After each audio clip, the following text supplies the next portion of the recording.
நண்பா, ஒரு சின்ன விஷயத்தை உங்களிடம் கேட்கிறேன். எல்லாரும் ஒரே திசையில் பயணம் செய்து கொண்டிருக்கும் போது நீ மட்டும் வேறு திசையில் திரும்பினால் உன்னை பார்த்து உலகம் என்ன நினைக்கும் என்பதை நீங்கள் ஒருமுறை யோசித்துப் பார்த்திருக்கிறீர்களா? பெரும்பாலான மக்கள் அதை புரிந்து கொள்ளாமல் இவனுக்கு வழி தெரியவில்லை அல்லது இவன் கூட்டத்தோடு சேர முடியாதவன் என்று சொல்லிவிடுவார்கள். அந்த உணர்வுதான் இந்த கதையின் தொடக்கம். இந்த கதை கற்பனை அல்ல, உண்மையில் நடந்த ஒரு சம்பவம். இந்த சம்பவத்தை நேரில் பார்த்தவர் உலகப் புகழ்பெற்ற ஜெர்மன் ஆவணப்பட இயக்குனர் வெர்னர் ஹெர்சாக். அண்டார்டிகா பகுதிகளில் படப்பிடிப்பு நடத்திக் கொண்டிருந்தார். மனிதர்கள் அரிதாகவே செல்லும் அந்த இடம் முழுவதும் பனியால் மூடப்பட்டிருந்தது. கண்ணுக்கெட்டிய தூரம் முழுவதும் வெள்ளை நிறமே பரவியிருந்தது. அந்த இடத்தில் ஆயிரக்கணக்கான அடெலி பெங்குவின்ஸ் தினமும் ஒரே மாதிரியான வாழ்க்கையை வாழ்ந்து கொண்டிருந்தன. குறிப்பிட்ட நேரத்தில் அவையெல்லாம் ஒன்றாகச் சேர்ந்து ஒரே திசையில் ஒரே வேகத்தில் கடலை நோக்கி நடைபயணம் செய்யும்.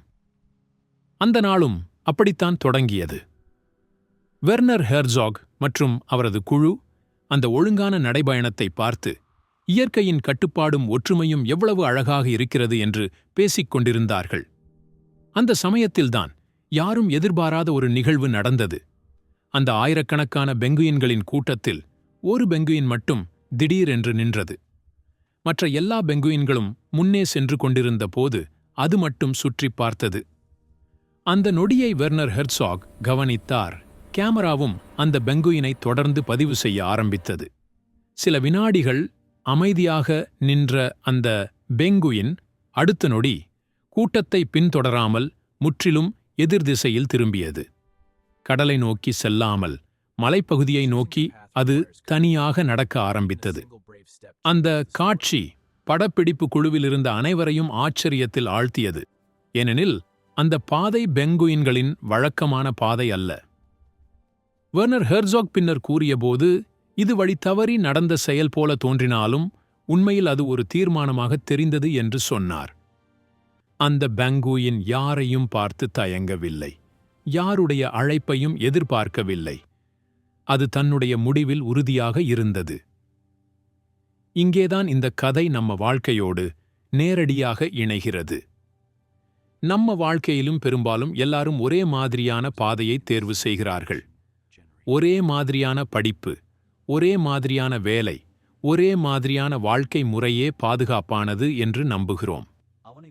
அந்த நிலையில் ஒருவர் மட்டும், இந்த வழி எனக்கு பொருந்தவில்லை, நான் வேறு வழியை முயற்சி செய்ய விரும்புகிறேன் என்று சொன்னால் அவரை பற்றி கேள்விகள் எழும், விமர்சனங்கள் வரும், சில நேரங்களில் கேலியும் கேட்கும். அந்த லோன் பென்குயின் கூட அதே நிலைமையில்தான் இருந்தது என்று நாம் நினைக்கலாம்.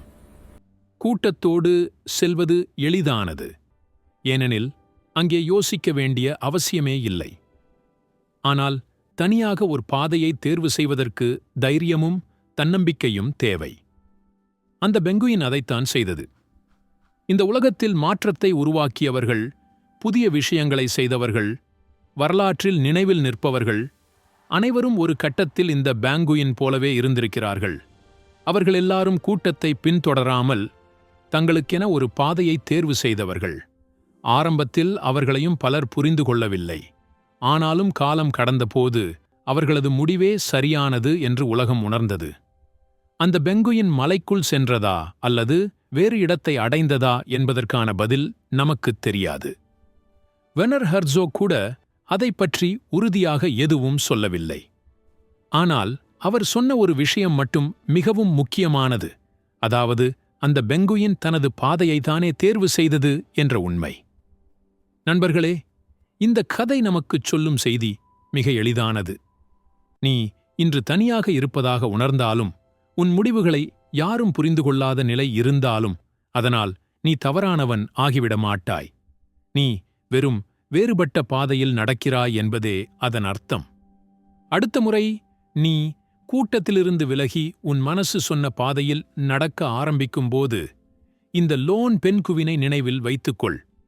அந்த நினைவு உனக்கு தைரியத்தையும் நம்பிக்கையையும் கொடுக்கும். ஏனெனில் கூட்டத்தோடு நடப்பது சுலபமானது. ஆனால் தனியாக நடப்பதுதான் உண்மையான துணிச்சல்.